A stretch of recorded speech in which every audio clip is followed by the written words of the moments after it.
Welcome back to the channel where today we're going to be reviewing the Premier League results from Gameweek 35, and there were some key results especially at the bottom of the table. So we're going to start there, and we're going to start with the first team that were involved out the three relegated threatened teams, because of course you have Burnley, Everton and Leeds, who all realistically could still get relegated, because after Villa's win against Norwich they definitely won't get relegated, and Watford will almost certainly get relegated now, and Norwich are actually confirmed relegated. So really it's Burnley, Everton and Leeds in the fight to stay up. So we'll start with Burnley because they were the first team involved out of three, and they won 2-1 away against Watford. A phenomenal result for Burnley.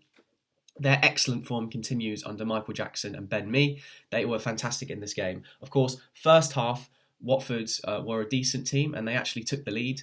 And, you know, from Watford's point of view, this was their absolute last chance saloon to potentially stay up. They had to win against Burnley.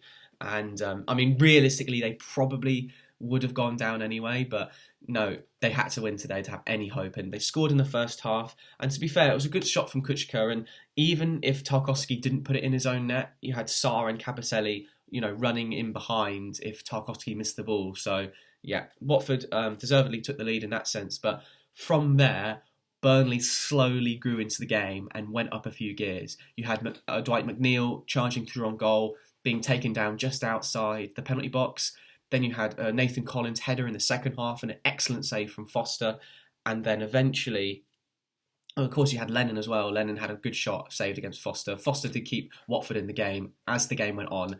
And then eventually Burnley scored a phenomenal header from Jack Cork. A rare goal scorer, but what a header from him.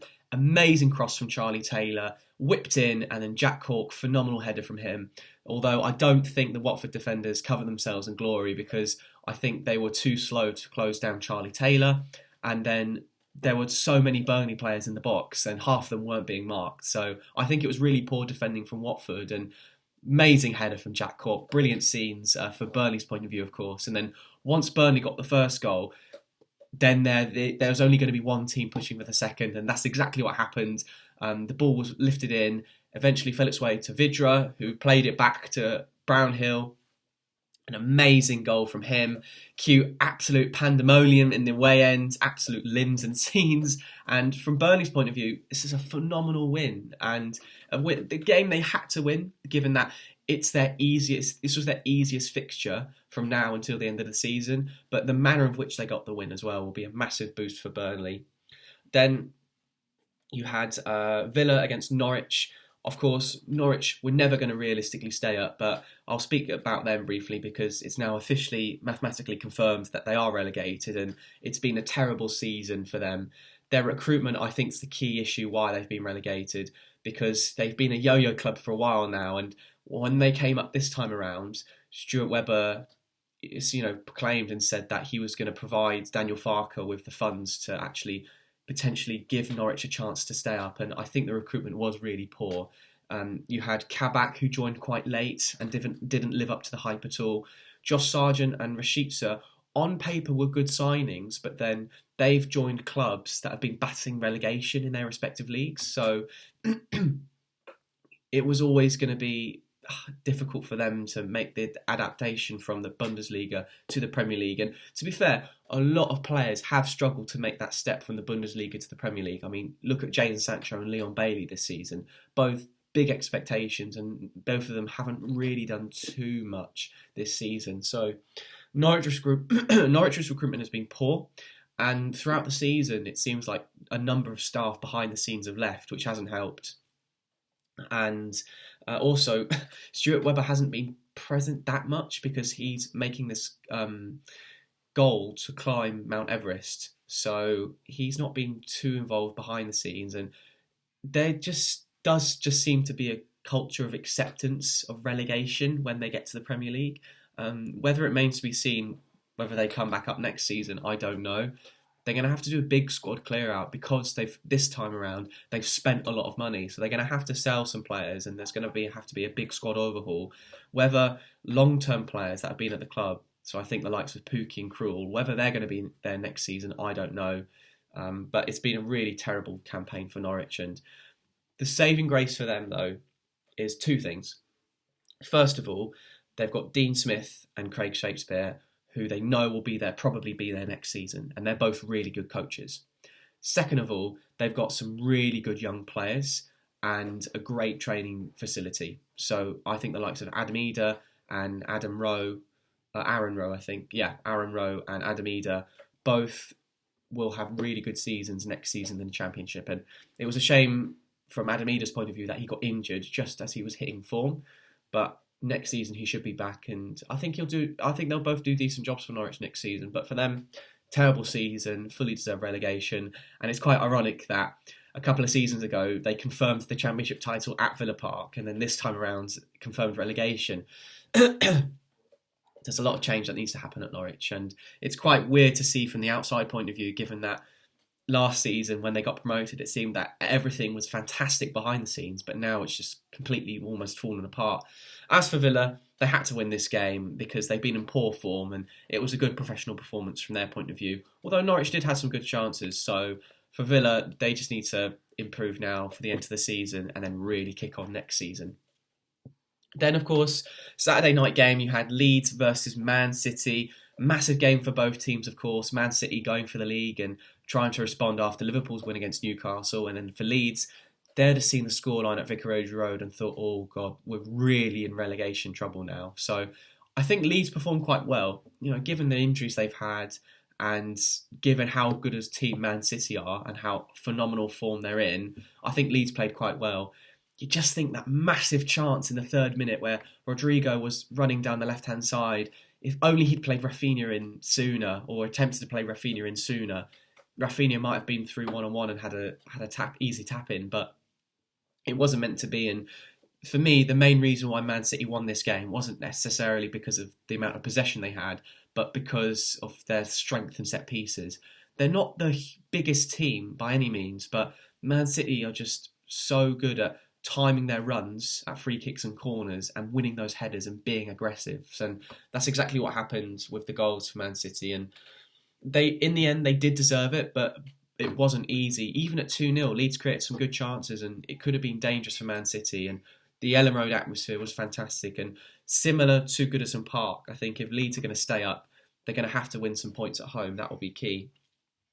So, you had Leeds' defeat against Man City, and then of course on Sunday, Everton, massive game at home against Chelsea. They're going to have to respond to Burnley's emphatic win against Watford, and that's what they did. They got a 1-0 win at home against Chelsea. Of course, Frank Lampard being Everton manager, welcoming back Chelsea, and Everton were very aggressive, just as what they needed. When Everton are at home against Goodison Park, when the Everton players are aggressive and playing well, it's one of the best atmospheres to play in, but the opposite is the case as well if Everton aren't performing well.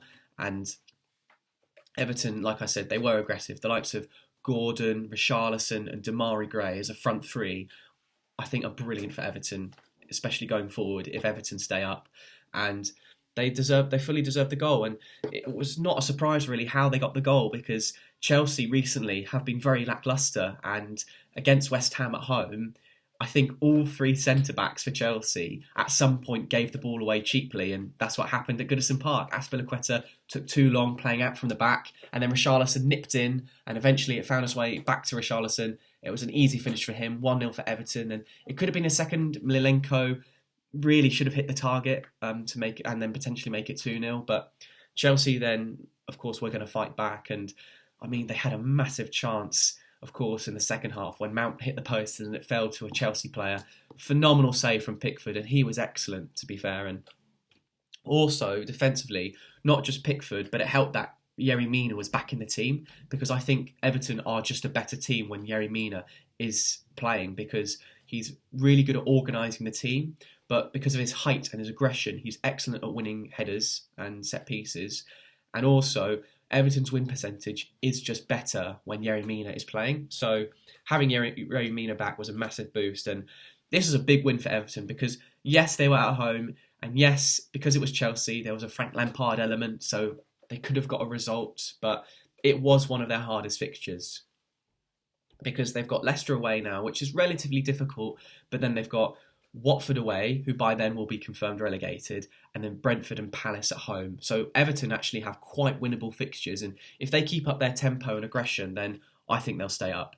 As for Chelsea, I said in the last video when I reviewed Chelsea 1, West Ham 0, that Chelsea were very poor, and if they're going to have any chance in the FA Cup final, they're going to need to step up their aggression. And it does still seem like issues off the pitch and on it to an extent with Rudiger and his contract issue, and also to an extent on the pitch as well, because the Chelsea defenders just seem lacklustre. There's just not enough aggression from Chelsea, and that's going to have to improve if they're going to get anything out of the Liverpool game in the FA Cup final. But in terms of the relegation run-in now, Burnley and Leeds have played 34 games and have both have 34 points, but Burnley's goal difference is significantly better. Everton have only played 33 games, have a goal difference of -20 and have 32 points. But Everton have Leicester away and Watford away. I think Watford away is very winnable. Leicester away, more difficult. And then for Burnley, they've got Villa at home, which I think they have to get something out of that game, given after that Burnley have Spurs away and then Villa away, which is definitely really hard. Leeds, though, they definitely have the hardest run-in, given they have Arsenal away and Chelsea at home. Although, if Chelsea play like they did against Everton and West Ham, and Leeds are aggressive and dominant in the sense that they push Chelsea right back up and force Chelsea to make mistakes, I think Leeds could win that game. So it'll be very intriguing to see what happens from now until the end of the season. But you would definitely say, probably out of the three teams, it was the best week for Everton, because Chelsea at home is harder than Watford away for Burnley. But the massive losers are definitely Leeds, and they're right in it now. Then let's turn our attention to the top of the table. Of course, I've spoken about Man City winning against Leeds. Although Leeds played well, Man City did deserve to win, and it wasn't that comfortable. But in the end, they got the job done, and they beat Leeds. And then as for Liverpool, relatively comfortable against Newcastle, and brilliant goal from Liverpool. The amazing tackle from James Milner, then worked his way to Jota, and then brilliant ball to Keita, and then phenomenal from Keita to just roll the ball on his foot and then slot it past the Newcastle defenders. Brilliant goal. And Jurgen Klopp has talked about his squad depth, but the fact that he's actually using his squad in massive games, and hard games, Newcastle in really good form, and it's at St James's Park, so it was never going to be a walk in the park for Liverpool, but they made it look like it, to be fair, and Liverpool had some really good chances and excuse me, were the better team. So the fact that Jurgen Klopp was able to use his squad and then perform as well as they did was fantastic, especially James Milner.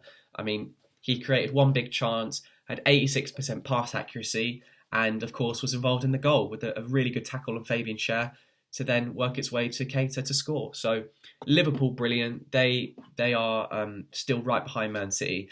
And it could be the case like it was 2 seasons ago, where both teams just keep winning, and then eventually, because Man City are just ahead, they win. But phenomenal effort from both Liverpool and Man City, especially as well given they're playing in between massive Champions League games.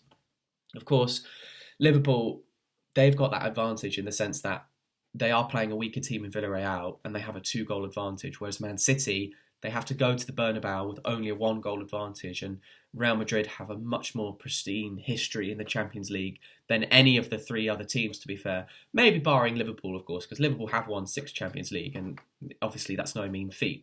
But that will be a much harder game for Man City than Liverpool. So after that game, Liverpool might feel more refreshed than Man City.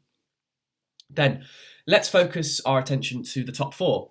You had West Ham losing at home against Arsenal. And despite Ben White missing, having Tomiyasu back at right back is a massive boost. And it didn't seem like Arsenal missed Ben White that much, because Gabriel and Rob Holding both scored. So Arsenal, very good in that sense. I thought Martinelli and Saka looked really good in this game. And it was always going to be hard for West Ham, given their injury issues in defence, their suspensions, and given they're playing a really good team in Arsenal in really good form. So Arsenal, I think a few weeks ago, this would have been a really hard fixture, but given West Ham's issues, and also given West Ham are more focused on the Europa League, in the end, it was a relatively comfortable win for Arsenal. But a good effort from West Ham, nevertheless. Then you had Spurs winning 3-1 at home to Leicester. And Spurs did deserve to win, and they were very good, but Lloris had to make a really good save from Daka in the first half, and that allowed Spurs to stay in the game and not fall behind. And then brilliant goal from Harry Kane. I mean, it's quite funny that he scored from a corner, and remember the time that for England he was taking the corners. God, that was so weird under Roy Hodgson, but this time Harry Kane wasn't taking the corners, and he scored a really good goal. And then Heung-min Son, I mean, what a player! Fantastic goals from him, especially the third. Phenomenal player, and Kuvalevsky getting both assists as well, showing that the front three for Spurs are firing for sure. And I just can't wait for the North London derby, and that is coming up because both teams have played 34 games. Spurs have a 7 better goal difference, but are 2 points behind. And Spurs play Liverpool away and then Arsenal, while Arsenal play Leeds at home and then Spurs. I mean, both those games are difficult because from Liverpool's point of view, they'll be thinking Spurs at home is quite hard, difficult.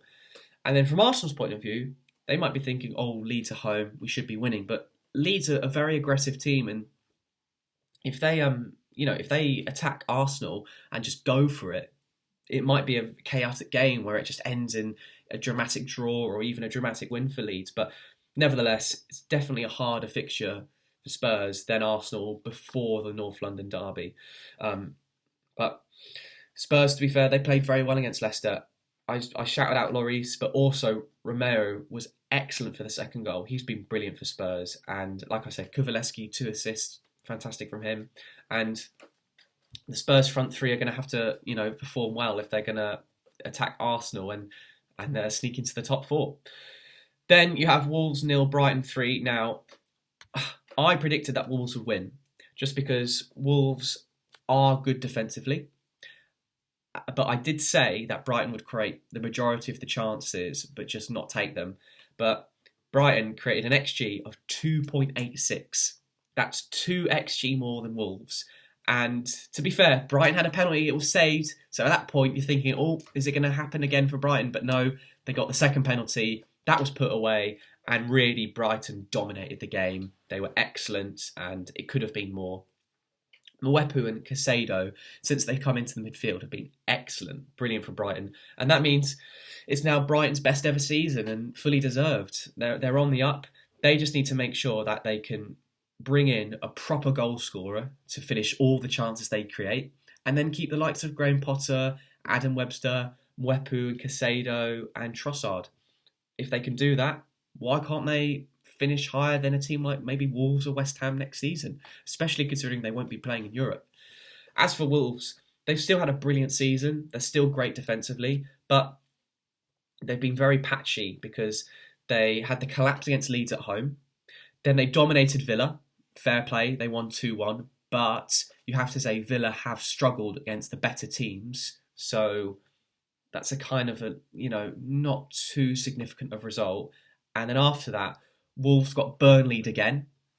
That was I think Wolves, like I said, have 1 win in the last 11 games against Burnley. So they got Burnleyed again, and then they got completely dominated by Brighton. So from Wolves' point of view, they want to make sure that they finish the season strong, because otherwise, I mean, it just will not look good from Wolves' point of view if they just collapse. But I think there'll be a lot of changes in the summer. I think it's rumoured that Neves might be leaving, maybe Moutinho. So it's going to be interesting to see how Wolves act in the transfer market in the summer.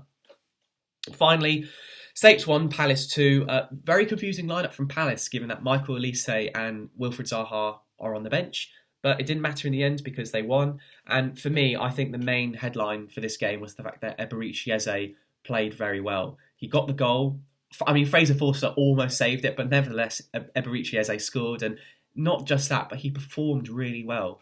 He was out injured for 12 matches, I think, last season with an Achilles problem. So the fact that it seems now he's up to speed and playing well is fantastic. And I hope he can stay injury-free for next season, because he's still a really exciting young prospect. So Palace, great win for them. As for Southampton, they've not been in the best form, and I think it's going to be interesting to see how they act in the transfer market as well, because they have new owners. So I think for Southampton, there needs to be a lot of changes in defence. They need at least one centre-back. I would say they need a goalkeeper, because I think while Fraser Forster's been very good, he is getting on, and Southampton need that competition for goalkeeper. And I saw in the Athletic as well that Brozier might, well, Hazelhüttl wants Brozier back for next season, which would be a boost. But yeah, yeah, it's going to be interesting to see how Southampton act in the transfer market in the summer. But that's a review. Of course, Man United play Brentford tonight at home. A game that doesn't matter too much. I think Man United now just want the season to end. So for Brentford, it's a complete free hit for them. So I'm looking forward to see how Brentford perform at Old Trafford. But thank you for watching and thank you for being patient with me. I really appreciate it. Please like, comment and subscribe. And I'll see you all in the next video. Thank you.